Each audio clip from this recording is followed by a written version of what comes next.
dialogando con el padre Raúl Sánchez. Con estas situaciones que estamos viviendo en nuestra iglesia, ya conocidas por todos nosotros, pedofilia, homosexualismo, sacerdotes que se retiran del clero, sacerdotes con mujeres escondidas, sacerdotes con hijos, cardenales que causan escándalos, tapujos aquí, traslados por otro allá, se destapan ollas podridas dentro de la iglesia. Pues como creyentes todos podemos pasar por la tentación de, bueno, ¿y qué hacemos con todo esto? Y puede aparecer una frase y una pregunta, ¿no?, que hace Pedro, ¿no? Señor, ¿y a dónde iremos? ¿O a quién iremos si tú tienes palabras de vida eterna? ¿A quién iremos, Señor? Es que la realidad es que se suscitan en la Iglesia Católica, en nuestro mundo católico, el antitestimonio de vida y el pecado, no nos deben asustar y debilitar para huir.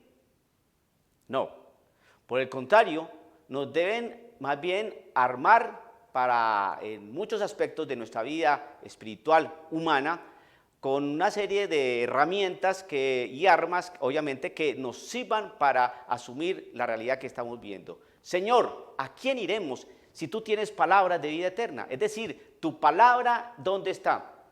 Como dice ese canto, tu palabra me da vida. Entonces, si la palabra tuya nos da vida, ¿por qué tenemos que salirnos de la iglesia? ¿A cuál iglesia vamos a ir? ¿A las tantas iglesias protestantes que hay y que ofrecen tantas cosas? ¿Eso es lo que tú quieres? No, tu palabra es esta. Yo edificaré mi iglesia. Eso tú lo dijiste, esa es tu palabra. Tu palabra es que el que coma mi cuerpo y bebe mi sangre tendrá la vida eterna. Tu palabra es que yo soy el pan vivo bajado del cielo. Y el que coma este pan vivirá para siempre. Esa es tu palabra. Tu palabra es que los poderes del infierno no van a poder en contra de la iglesia. Tu palabra es que yo los envío, ¿no?, para que hagan discípulos de todas las naciones, enseñándoles a cumplir lo que yo les he mandado. Esa es tu palabra. Tu palabra es que el que carga la cruz, se niega a sí mismo y te sigue, ese tendrá la vida eterna. Ese alcanzará la salvación. Tu palabra es que tú perdonas nuestros pecados. Tu palabra es que hay que convertirnos. Tu palabra es esa es la verdad. Tu palabra no es que hay que salirse de la iglesia católica porque no nos gustan las actitudes de algunos miembros. Tu palabra no es fúguense, huyan, no, porque esta cosa está fea. No, no. Tu palabra es el que resista hasta el final, ese se salvará. Esa es tu palabra. Tu palabra es el de cargar la cruz. Tu palabra es el de vivir en la verdad. Esa es tu palabra. Y cuando Pedro dijo, ¿y a quién iremos si tú tienes palabras de vida eterna? ¿Por qué lo dijo? Porque algunos de los discípulos que estaban con Cristo Jesús, algunos de sus discípulos, no le creyeron a él, no le creyeron su palabra. ¿Cuál palabra? Que había que comerlo a él. Que él estaba en ese pan y en esa sangre. Que estaba en ese pan y estaba en ese vino, porque ese pan era su cuerpo y porque esa sangre y porque ese vino era su sangre. No le quisieron creer. No le quisieron creer a algunos de sus discípulos que él estaba hablando en serio. No le quisieron creer que había que comerlo a él. Y por eso te preguntaban, ese lenguaje es muy duro de entender. ¿Quién puede comerlo a él? ¿Está hablando en serio? Cuando el Señor Jesucristo en su palabra decía que sus padres comieron el maná, pero murieron. Pero yo soy el pan que da la verdadera vida. Los discípulos, muchos de ellos no lo siguieron. Y está hablando de los discípulos, no de los apóstoles. Los discípulos son aquellos que seguían al maestro, que habían aprendido ya al maestro, que lo acompañaban, ¿no?, que lo conocían. Y muchos de ellos dejaron de seguirlo porque no le creyeron en su palabra. Dice el Señor en su palabra que el espíritu no importa, sino es su palabra. ¿Y qué palabra es? El que coma mi cuerpo y bebe mi sangre tendrá la vida eterna. Esa es su palabra. Y cuando esos discípulos no lo entendieron, entonces se fueron. Se quedaron los apóstoles y el Señor les dijo, ¿ustedes también se van a ir? Es que estoy hablando en serio, porque les voy a dar el verdadero pan. Les voy a dar la verdadera bebida. Verdadero, no está mintiendo. ¿Ustedes también se quieren ir? Y Pedro dijo, Señor, ¿a quién iremos? Si tú tienes palabras de vida eterna. Querido hermano católico, no se vaya a ir.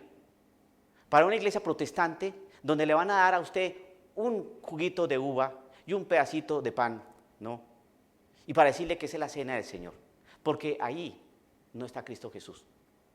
Eso simplemente para ellos, eso es un símbolo. Y la Sagrada Escritura por ningún lado dice que eso sea un símbolo. Nunca lo dice. Pero ellos dicen que lo que no dice la Biblia no hay que creerlo. Y entonces, ¿por qué ellos nos quieren hacer creer que eso es un símbolo si eso no lo dice la Biblia? Pedro y los apóstoles no se fueron. ¿A quién iremos, Señor, si tú tienes palabras de vida eterna? Y tú estás hablando de la Eucaristía, dentro de ese contexto que estoy hablando yo. Sería una tremenda necedad, ¿no?, de irse a cualquier iglesia de estas que hay, que proliferan por todo el mundo, para dejar de consumir el cuerpo y la sangre de Cristo. La misa, lo que nos diferencia de todos los grupos religiosos cristianos, la Eucaristía. Cristo se quedó con nosotros. Cristo está con nosotros. ¿A quién iremos si tú tienes palabras de vida eterna? Y tu palabra es que tú estás en ese pan y tú estás en ese vino, porque ese es tu verdadero cuerpo y esa es tu verdadera sangre. Y hagan esto en memoria mía hasta que vuelva. Y eso lo ha venido haciendo la Iglesia Católica durante 2000 años de historia. Nos vamos a ir por los escándalos de los pedofílicos, por los escándalos de los homosexuales, por escándalos de cardenales. No, yo no me voy por eso, porque yo le creo a la palabra del Señor. Escándalos tienen que haber entre ustedes, pero hay de aquel que los cometa. Eso es la palabra del Señor. Esa es la palabra del Señor. Entonces, ahí va a haber escándalos, y muchos escándalos, y qué dolor para la iglesia, pero hay de aquel que los cometa. Por eso nosotros no podemos ser causa de escándalo. Pero no nos vamos a ir por el escándalo. No vamos a soltar la cruz de Cristo Jesús. No vamos a ser cobardes y a huir. ¿Qué camino tomar? ¿A dónde iremos? Si tú tienes palabras de vida eterna, ¿a dónde iremos, Señor? Tú tienes palabra. Creemos en tu palabra y no nos vamos a ir. Dialogando con el Padre Raúl Sánchez.